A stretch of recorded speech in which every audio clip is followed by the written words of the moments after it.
Hello and welcome to the first of many of my series of competition diaries, vlogs, whatever you want to call them. I'm just going to move this up a little bit. I am going to do videos of updates of how my training is going for competitions. So first of all, I'm going to start with which competition is my next one on the horizon, which is Madrid. It's Hyrox Madrid. So if you don't know about Hyrox, it's 8K of running with 8 strength stations in between. I did it in Birmingham, so I completed it in Birmingham 1 hour 15 seconds and 01. Basically, I was really close to qualifying for the World Championships, but a little bit, if I'd have been 40 seconds faster, I'd have qualified.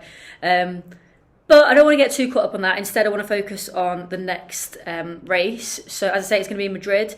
Why I chose to do Madrid is Madrid Hyrox falls in between Birmingham, which was last month. Oh no, it's still October, it's this month. But the Madrid Hyrox falls in between Birmingham and the January one that I'm doing in Manchester.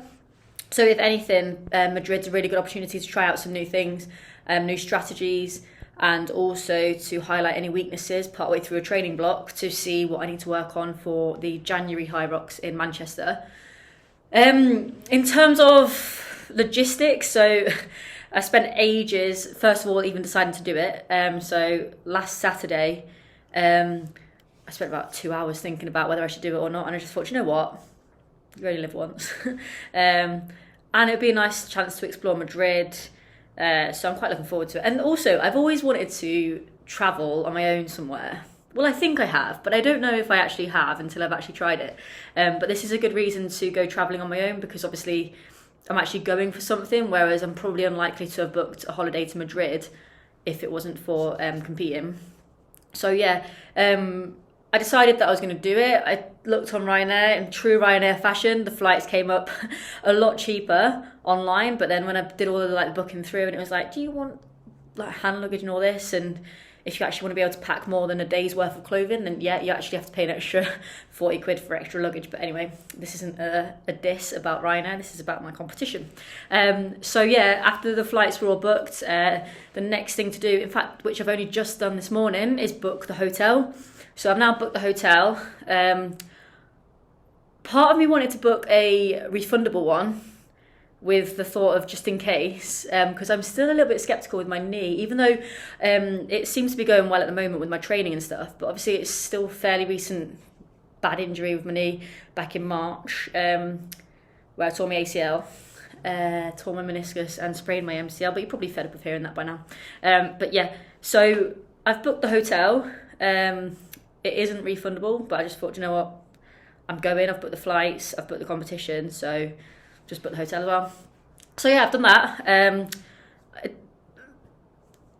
If someone wants to come with me, then they can do. If you want to come and support, then you can do. This isn't a beg. This is just saying if the offer's there if you want to. But likewise, as I said, I do quite look forward to exploring the city on my own, doing whatever the hell I want. Particularly because I plan on doing a stadium tour of either Real Madrid or Atletico Madrid. So that'll be part of the itinerary. But I'm going to do a different video on the itinerary later on, nearer the time. But in terms of the first week of training, so at the end of Birmingham, I highlighted my weaknesses. So I compared it like for like to January earlier this year of each station, what time I got, which ones I was weaker in, which ones I was stronger in, and trying to pinpoint what my big focuses is for this training block. So I have a file that I've created, a program that I've created for that, and to make sure that I work on those weaknesses. There's various things I want to improve, particularly the ski erg, which kind of let me down a little bit in Birmingham. But also I'm hoping that Madrid's less busy, because if I don't know if anyone watching has done Hyrox before, but if you were at Birmingham, basically you have to do 2 laps round the outside for the 1K, but it was really busy. So you've got people in the slow lane, or people who are running slow in the fast lane, and then they get in the way, and then the marshals are sending you out into the slow lane, and then yeah, it's a bit frustrating. So I'm hoping it's not as busy in Madrid. But yeah, I feel like I'm talking at you like 100 miles an hour, but I'm quite excited about it.